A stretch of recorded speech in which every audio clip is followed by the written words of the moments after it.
Diona Gjiej u shpall kampioni i Europës në bodybuilding në eventin e zhvilluar këtë të premte në Santa Susana të Spanjës, duke fituar medaljen e artë të turneut në nivel kontinental.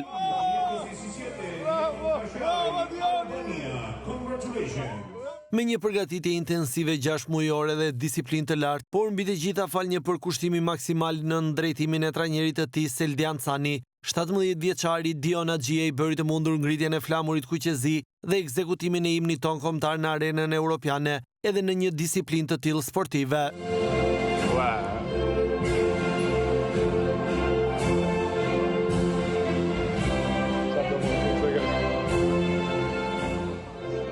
Ky sukses bëhet edhe më i veçantë pasi brenda vetëm 2 muajsh Diona Gjiej është shpallur kampioni i Shqipërisë, kampioni i Ballkanit dhe tashmë edhe kampioni i Europës, duke dëshmuar përkushtimin, disiplinën dhe talentin e tij në një disiplinë të tillë sportive. Edhe pse në një moshë fare të re, sukseset të tilla i hapin rrugën këtij talenti në bodybuilding në arenat e mëdha ndërkombëtare, duke premtuar një sukses të garantuar jo vetëm për të, por edhe për Shqipërinë.